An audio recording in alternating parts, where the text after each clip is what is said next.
merasa takut.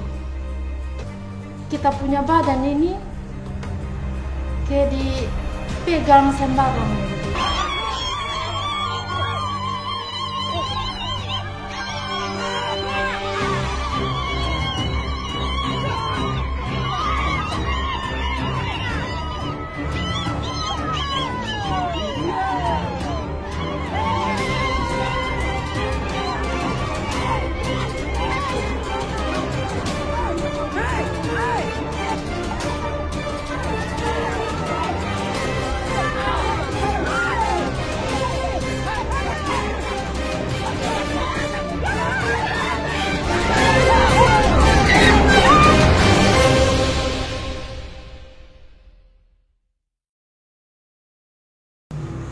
Jadi kronologinya saya kemarin itu kejadiannya di tahun 2014. Dan itu kejadiannya di bulan April tanggal 30. Dan karena maksudnya itu kan saya sendiri pribadi yang merasakan dan saya tahu persis seperti apa yang saya rasakan.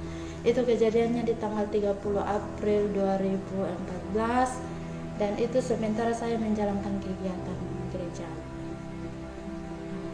Tapi tiba-tiba di tengah perjalanan saya ditahan dan dibawa lari.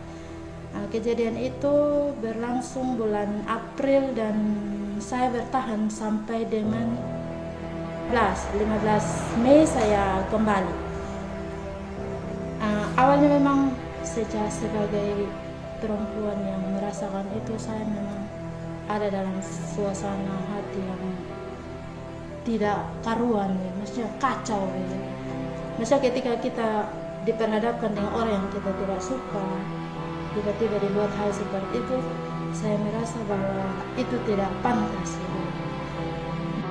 Jadi saya berjuang waktu itu dengan berbagai macam pemikiran, bagaimana caranya saya bisa keluar, dan saya tidak bisa, maksudnya saya tidak bisa menerima sikap. Akhirnya saya memutuskan apapun yang terjadi, saya harus keluar. Dengan itu, dengan berbagai macam cara, pikiran yang harus bahkan ini pikiran ini malam tidak tidur, siang jadikan malam, malam jadikan siang. Akhirnya sudah saya berusaha, saya berhasil. Praktik kawin tangkap marak dilakukan di Sumba tanpa adanya perlindungan berarti bagi para perempuan Sumba. Hal ini terjadi karena para pelakunya berlindung di balik justifikasi pengamalan budaya. Pertanyaan yang berikutnya muncul ialah, benarkah kawin tangkap merupakan budaya Sumba? Pantaskah praktik kawin tangkap dibiarkan dan dipahami sebagai sebuah budaya? Tidak, menurut saya itu tidak membudaya. Kenapa? Sangat-sangat melecehkan perempuan, merendahkan harkat martabat perempuan, diinjak-injak. Kenapa? Di saat perempuan itu di mana saja dia ada, di padang, di mata air, di sementara mandi, di mana saja, di jalan, di pasar, kok datang saja secara bergerombolan laki-laki langsung tangkap begitu.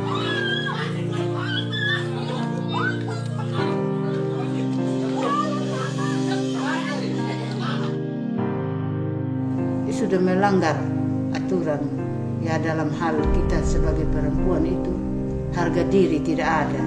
Dalam tradisi lama Sumba, pelaksanaan kawin tangkap tidak serta-merta dapat dilakukan. Syarat utama pelaksanaannya ialah perempuan yang akan dinikahi merupakan kerabat atau saudara dari si lelaki. Jika perempuan yang akan dinikahi telah ditentukan, maka pihak lelaki kemudian akan melaksanakan prosesi adat dengan pihak keluarga perempuan. Namun sayangnya, praktik kawin tangkap yang kini terjadi tidak terlaksana secara demikian. Kawin tangkap yang kini terjadi lebih menyerupai penculikan yang turut melecehkan pihak perempuan. Sebagai salah satu pilar moral dalam berkehidupan di Sumba, apa sikap yang kemudian diambil oleh Gereja Kristen Sumba terkait dengan isu kawin tangkap ini?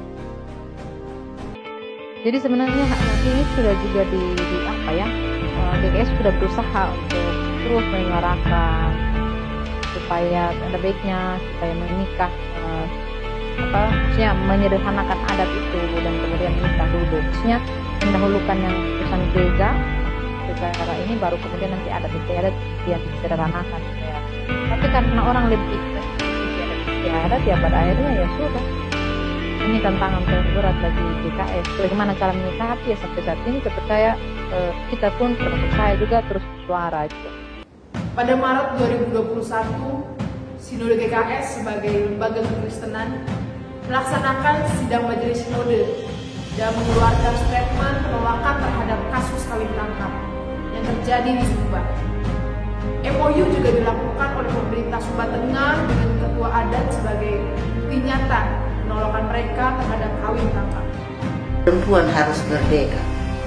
Perempuan itu bisa menentukan apa dia punya mau.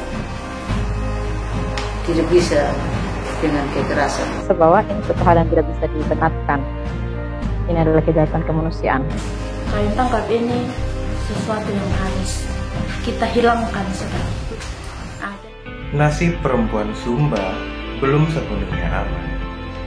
Kemerdekaan mereka atas tubuh dan hidupnya sewaktu-waktu dapat dirampas paksa tanpa melihat tempat dan situasi. Perempuan Sumba bukanlah objek semata. Perempuan Sumba dapat bersuara.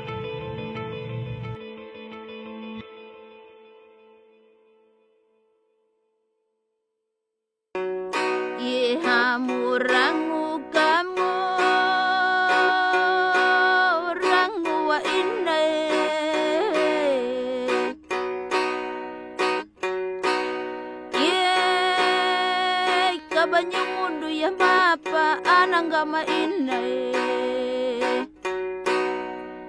ye inahi mahali ura dia di mainai kabadira lika lua maka ina